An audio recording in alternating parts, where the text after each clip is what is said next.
All right, welcome to another episode of the WOD Junkies. I am your host, Joseph Carpenter. With me, as always, is Jarrod Davis. Hello. And we have a very special guest today, August Schmidt. Thank you. Appreciate you guys having me on. Yeah, thanks for being on the show. So let's talk about you a little bit. I wrote all this down so that I could read it, and I thought maybe I'd just be able to memorize it, but apparently it's like a really long.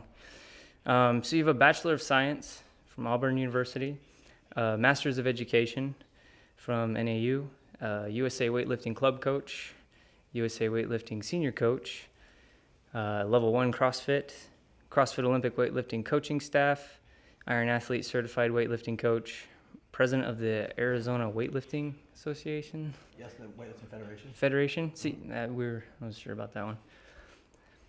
Am I missing anything? Is there more? I think there's a lot more. I think that's probably most of it. Most of it? Yeah. Do I need to add more? I don't think so, no. Okay, you don't look old enough to have accomplished all those things. How old are you? I'm 44. Just okay. turned 44. And then, as I understand, you're also an American record holder? In the Masters weightlifting, yeah, the 40 to 44 division in the 105 kilo class. And I hold the snatch and total record. Snatch was 130 kilos, correct? 130 kilos and then 287 total. So, I mean, they're not huge numbers, but they're, for Masters, they get the job done. Yeah. And you set those in 2014 or 16? I think it was 14. I think so too. But I would have to look. I'm not even sure. yeah, that's cool. Even to have a record hold up for a month is pretty cool in my opinion. So that's a pretty strong accolade there. Well, you said those weren't big numbers. Those are huge numbers, dude. Yeah, I mean, that's all relative. That's, in the world of weightlifting in the senior division, those are not huge numbers. They're good for Masters. Yeah. And that's what it is. So it's good for that. Yeah. Congratulations on that, by the way. Thank you. All right, well, on this podcast, we talk about everything fitness. We talk about training, personal training, to owning a gym, to running a gym, running an affiliate, all those kinds of things. That's kind of what we wanted to talk to you about today. So, what got you started in fitness? Like, what's your journey? How did you get here? I've been interested in it my entire life. As a kid, even I was interested in lifting very early on, and would just try and find wherever I could to get resources for it. And then when I got into high school, we had a program that was pretty ahead of its time. That was late 80s, and we were doing the Bigger, Faster, Stronger program, and it was good. I enjoyed it, and then kind of went from there. When I got into college, I wasn't doing like a strength and conditioning program, and I was just lifting. And after college, when I started coaching, then I was looking more at strength and conditioning. And then in Florida, weightlifting is a varsity sport. It's the bench press and clean and jerk. So I started up a club at the school I was coaching at, and had to learn more about it in that process. And then in 2000, moved to San Diego and looked up Coach Bergner, and got in and trained with him on occasion, and learned a lot from Coach. And he certified me for my club coach in 2001. That's awesome. I met Coach Bergner a long time ago too, just randomly through CrossFit. We were out and about in California, and I messaged him and said, "Hey, can me and my boy stop by?" And he took my boy at the time that was 11 through a little lifting session, so it was pretty cool to me. Coach is amazing. He sets a really good example of how to treat people and how to conduct yourself. He's never one to talk negative and try and put someone else down to make himself feel better. He's always trying to pull other people up. He stays really positive. He's someone I've looked to a lot of times for how you should handle yourself. I'll never forget one of the comments he made to my son when he did a fairly good looking snatch. He says, "You are a champion." My kid thinks about that all the time. So yeah. Coach B's very. Yeah, it's amazing how much effect something like that can have and how long it can stick with you. It's partly who it's coming from, and what his background is and how many people he's seen, and the fact that he would say that. Yeah. So when you say you had a weightlifting background, when did you get into actually Olympic lifting, or was it powerlifting to start? Yeah, I mean, like in high school, it was strength and conditioning for sports. In college, it was kind of going to the gym and doing whatever we could figure out. We worked out at Bill Kazmaier's gym. It was Kaz's gym in Auburn, and it was kind of like a mix of powerlifting, bodybuilding stuff, Okay. And we did that just, whatever we liked, basically. And then once I started coaching and teaching, then it shifted back towards strength and conditioning, because that's, what you need to do for athletes. Yeah. So I really made a study of it at that point. Did my CSCS in 2000, the Certified Strength and Conditioning Specialist. And then in 2001, did the USA Weightlifting Club Coach. So throughout that journey, what led you to CrossFit? A lot of things did. Coach Bergner and Josh Everett were deep into it long before I saw how special it was. You know, they were doing it and talking about it, and I didn't pay too much attention to it because I was just doing the conventional strength and conditioning with the athletes that I was working with. And then it was probably, we were working out in my garage, 2007, 2008, that time period, and one of my friends that I was training with kept saying, let's just do these CrossFit workouts. My dad is doing them at his fire station. His dad was Lance Christensen with Phoenix Fire, and then it was Stuart Christensen was the one that kept bugging me about it until we started doing it. And we did it, and I was like, oh, wow, that is different. Yeah. That's something else. And then I just started looking more and more at it. The CrossFit website is just an incredible resource. And the journal is what they post daily. I mean, the journal, it's huge. The message boards, everything on there's just a massive amount of information. And looking at that was the first time I saw a business model for a gym or for a trainer that made sense. Because as a personal trainer, you can't leverage yourself. You're getting paid by the hour working with one person. A commercial gym, it's on such a large scale that you have to have a huge amount of capital to open it, and then you have thin margins, and it's something that's more suited to large corporations. So I never saw a model that I thought made sense enough to open a gym. Then when I saw the CrossFit model, and you can leverage yourself, it's relatively speaking low barrier to entry, low cost to get into, and I believed in what it was doing, how the methodology and the effect it was having on people. So that was how I came to CrossFit, and then it's. So how long did you do it before you affiliated? Well, I did my level 1 and affiliated in 2009. So we'd probably been doing it for a year or so. I don't know, somewhere in that time range. I don't really know exactly when it was that we did the first workout or any of that stuff, because we were doing similar kind of stuff and then just kind of rolled into it. Yeah. I remember mine. I threw up a lot. Yeah, that's not uncommon, especially if your first workout's Fran or something like that. Yeah. So where'd you start out, like building wise? We started in my garage. Okay. It was. In here? Garage gym. Not in this garage. It was another house.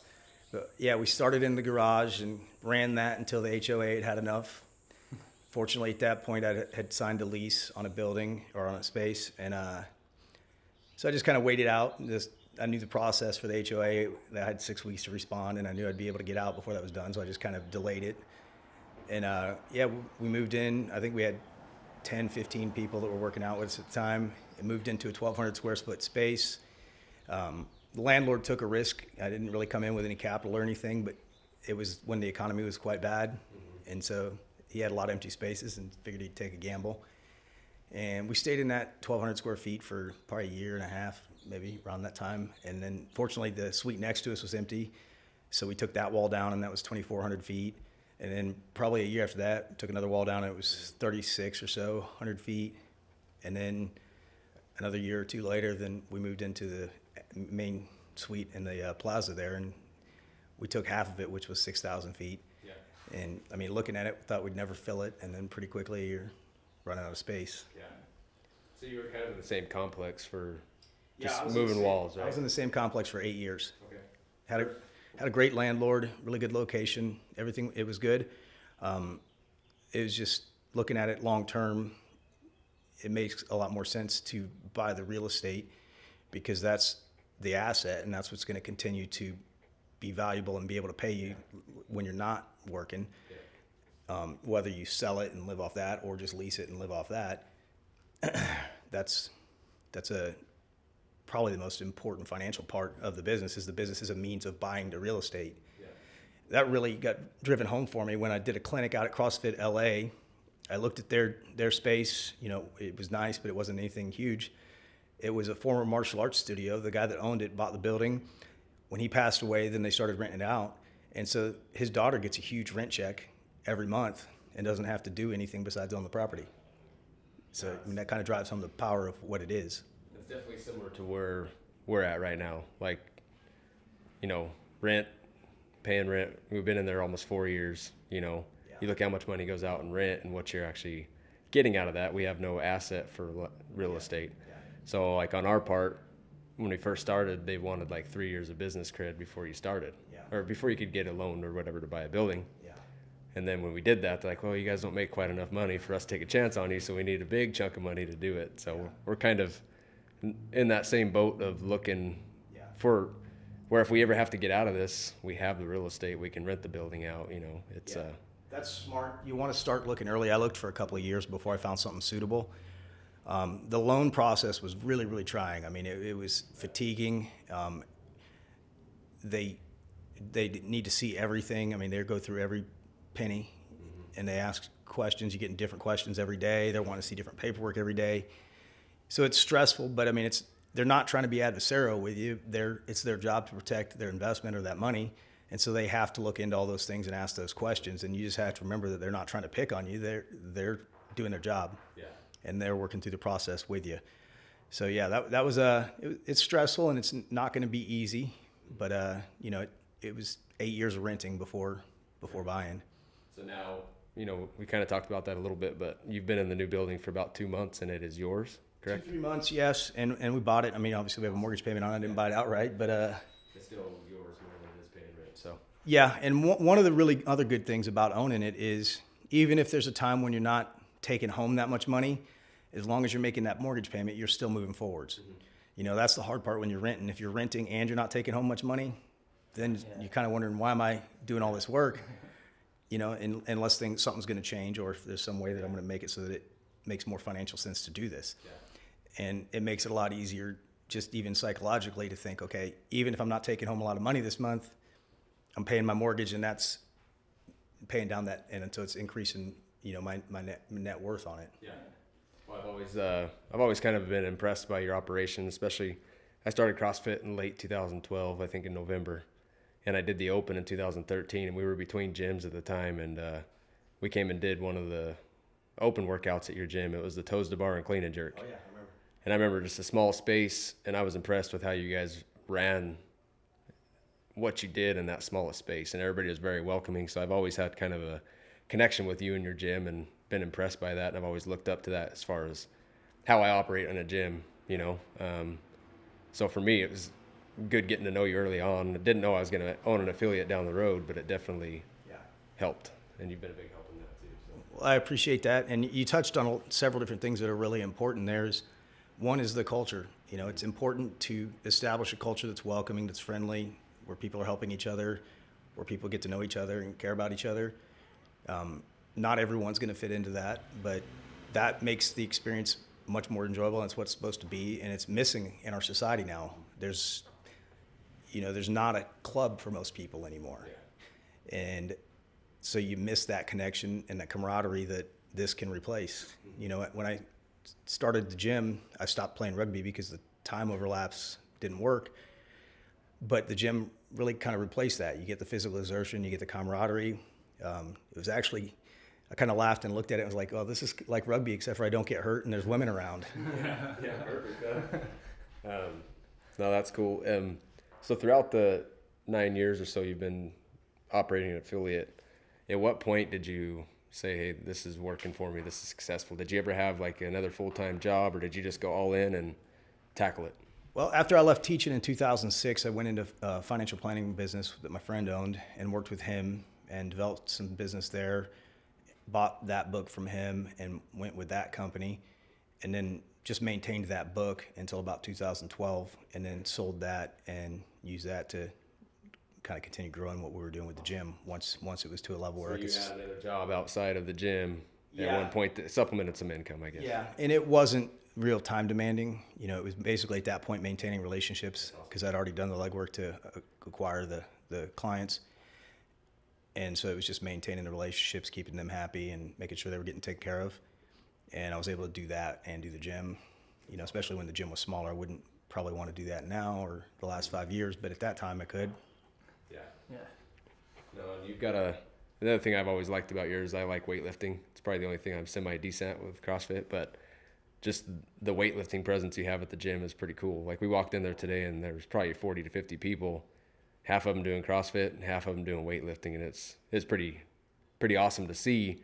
because we go to open gym on our Saturday, you might have 10 to 15 people roll through, you know, so it's always been kind of eye-opening when you go in there and you have such a strong weightlifting presence along with CrossFit. Yeah, and that's from having those class times, you know, people come to it because that's when we have the class and the coaching and all that. So when you came in the Comp 2 group, the regional competitors were finishing up their training, the Comp 1 developing competitors were starting, the kettlebell group was doing their training, and then the weightlifters were getting theirs going. Yeah. So there was several things going on at once. Yeah, and it makes for a lot of energy, and it's fun, and everyone kind of feeds off of it. Yeah, we had the camera shut off when we were leaving, but the girl that was on the closest platform to the deal, man, she let out a bellow, and everybody just stopped and was listening, and she ended up getting the jerk, and everybody in there was just super excited. It was pretty cool. Yeah, I mean, that's important, you know, to have the support of people around you, and, you know, we feed off each other's energy, so it definitely is good to have a lot of people in there getting after it as long as everyone knows what they're doing and it's organized. Even your strongest male lifter, probably Trevor Gucci, stopped in his tracks and cheered her on. Like, it was pretty cool. So. Yeah, Trevor's really good about supporting the other lifters, staying positive, and you know, keeping the club is a priority. Yeah. Another thing too, I know a lot of people may not know this. If they into weightlifting, they probably do, but you guys host multiple weightlifting events throughout your gym. I did one, and it was my very first one, so I was pretty nervous. I think I even messaged you about getting a singlet. You know, I bought one of the Iron Athlete singlets, made sure it was okay to wear it first, you know. Didn't know what I was doing, didn't have a coach, and you guys helped me through that first session. It was pretty cool, man. Yeah, that's just part of being a member of a bigger community, you know, is when we started doing them, I mean, you'd have weightlifting meets with 7 people at them, and there just wasn't that many people doing it. And then through CrossFit, a whole new audience of people came in, and meets got big. We used to not cap our entry, and we had about 90 people sign up for a meet. And after that, we started capping it. But that just made for a long day. We ran 4 sessions, and I mean, it was cool. It was good to see, but it was a long day. Well, even then, it was cool just the way you guys ran it and handled it. I mean, it went off without a hitch, and that probably wasn't by far your first one, but it was definitely well ran. And yeah, we have a lot of people that have helped out with the meets, so they know how to do each role, and so we can just kind of get it set up, and then everyone can do what they know how to do, and it works pretty smoothly. Yeah, Jeremy was a big help to me for sure. So. Yeah, he does a nice job of helping people when they show up for meets if they don't have a coach or, you know, someone to help them. That's important that they have a good experience in the sport, and so we like to try and do that. Yeah, it's my first meet. It went 6 for 6, so I was happy. That's all that mattered for me. But, that's a good day. Yeah. The reason I wasn't there is I had to work that weekend, but we all appreciated the singlet very much so. Yeah, I think so. I still got it, so I have to get into another one again. Time gets in the way sometimes, but. No, I've been to several Olympic lifting meets that aren't run half as well as yours are. So, yeah, if you don't do them regularly and haven't gotten experience with it and have an experienced group of people around you, it's definitely a challenge. Yeah. But there's more and more people doing them, and people doing them well. There's a lot of well-run meets in the state now, which is nice, and it gives people a lot of options and a lot of opportunities to compete. So it develops a lot of people, gets a lot of people exposed to the sport. Yeah. So throughout your career, what's your biggest regret, if any? What would you do different if you could go back and do something different? Knowing what you know now. Yeah, I don't think there's anything big I would do different. I'm always learning and changing. If you go back and look at our programming from 2009, 10, it looks drastically different than what we're doing now. Even CrossFit does from then to now, so it's crazy. Our CrossFit is not as different, but it's the competitor stuff really had to go a different route because it's a different thing, it's a different purpose. You know, CrossFit is for general fitness, and it doesn't have to be as involved as the competitor workouts have to be, because the competitors have to be so well-rounded and have so many skills and strength that, I had to change that, and I had to change the way I thought about stuff too, you know, because it was in 2014, it was before regionals, I pushed up the volume on them in training, and I was expecting that they would, you know, we'd break them down and then we'd have to rest them and get them recovered. Well, talking to them, you know, when we pushed the volume up, they told me they felt better. Yeah. So I was like, okay, this doesn't make sense. Maybe I need to rethink how I'm looking at this. And it happens all the time. And, you know, the demands of the sport change. There's a lot of people thinking about this and looking at this and putting information out now. So there's constantly new and better ways to do stuff. Yeah. And that is part of the model of CrossFit is if you're doing something that works, we're gonna do it too. Mm-hmm. Yeah. So I know you've sent a team to the games. Was that in 2014? That was 2014. Yes. Yes. I was there watching it, that one. It was pretty impressive to see somebody go to the games that we knew, right? And then talking to everybody there. You have a Masters athlete going this year, correct? Yes. What's his name? Bruce Briggs, and he's going in the 50-54 division. That's cool. Yeah, it's exciting. He just got in there. The qualifier workouts were better for him, so he moved up during the qualifier workouts and got the job done and got in, and now he's training really well, getting ready for it. Nice. And you said next year you even plan on having a few more Masters that are probably going to be on the... I'd like to.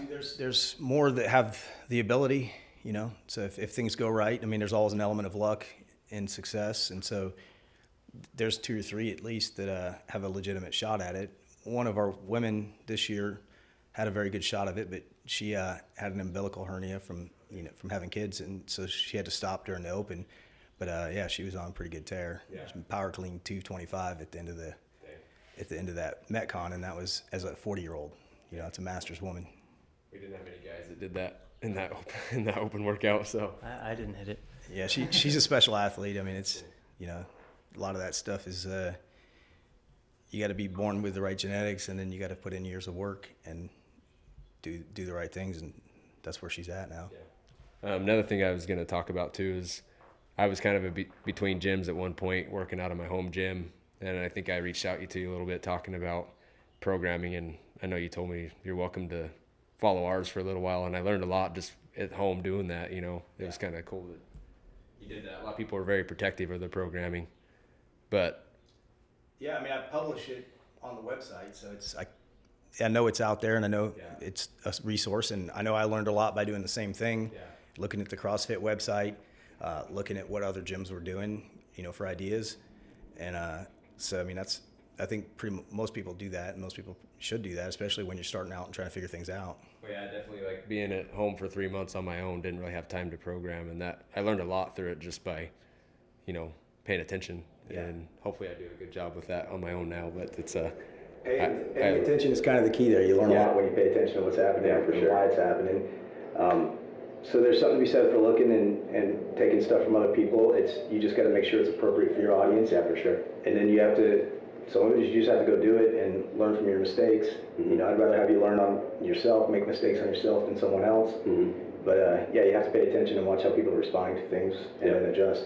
So you may see we're doing something, but if it's not working for your people, then it's not right for your people. So yeah, for sure. And when I program now, it's based off of our gym population, right? We don't have a lot of competitors. We have a lot of people that are there for the general fitness, and that's what we we give other stuff to the other individuals that want it, but it's Really, I just want, if you could give 3 pieces of advice to a new gym owner or someone, or older gym owners. Are we falling in the older category? I think we're in. No, we're still preemies, I guess, right? Haven't hit that 5-year mark yet. We hit the 5-year mark. Just 3 pieces of advice to gym owners. What would you give them? Well, one would be, it's about the people and the relationships. The relationships and people skills are going to be the biggest part of your success. You can kind of break it down into 3 categories. You as a technician, so that's you as a coach and a programmer. That's important, but that's not the most important. There's you as a business person, because you have to be able to manage your business and make good business decisions. And then there's the last piece, the people skills, which is the most important part. At the end of the day, most people are there to make their life better. They're not as worried about competing or anything else like that. It's quality of life, fitness, community, fun. So you have to think about, okay, what kind of experience did that person have when they came in contact with me? And you want to make it so that every time they contact you, they go away feeling better, absolutely, than they did when they came in. So that's a big piece of it. Just being fair in your dealings financially. Don't look at the short term as much as the long term. Yeah. You can make more money in the short term, but if you're doing it in a way that's burning bridges, you're not going to be around, and we've seen that over and over again. Yep. And the last thing I guess would be, don't get caught up in the specialty stuff, the competitors, the weightlifting, because that stuff's all just extra. Mm-hmm.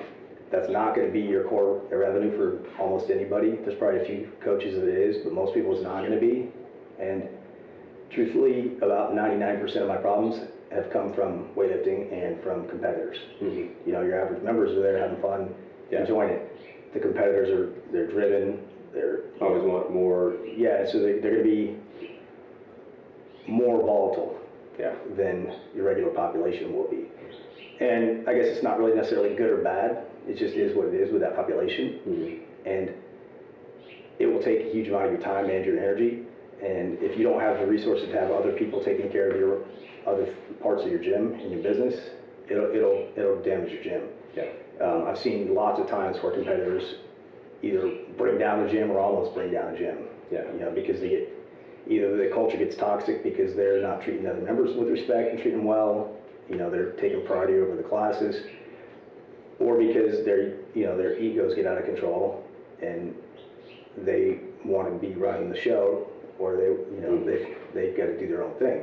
Yeah. So you got to be very careful with it, because it's not what the business model is.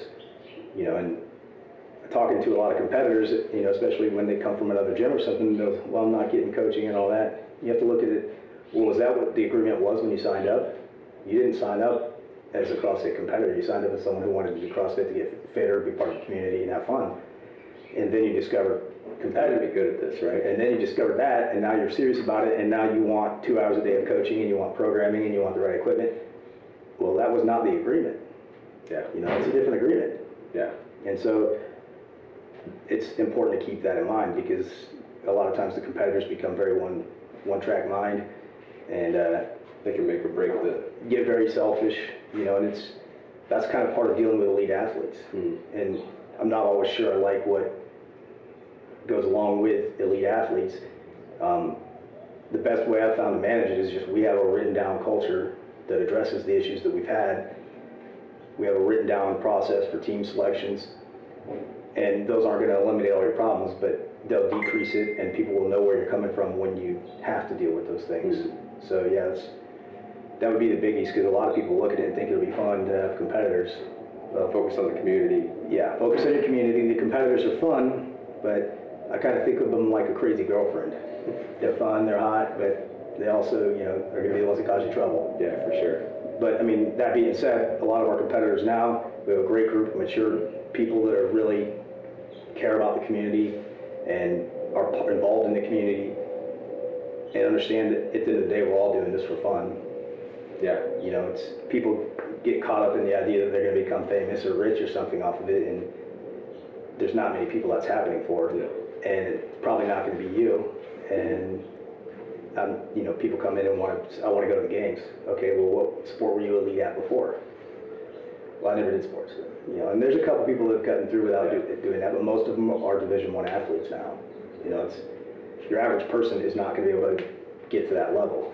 And that's not to be negative, it's just the reality of it. Right. Yeah, I can tell you I want to be a world-class marathoner. I don't care what we do, that's not going to happen. Yeah. That's not what I was born for. Yeah. Well, and like, as you know, someone, like, we've had people in the past that might place in top 200 in regional, or I mean in the open, in the region. Yeah.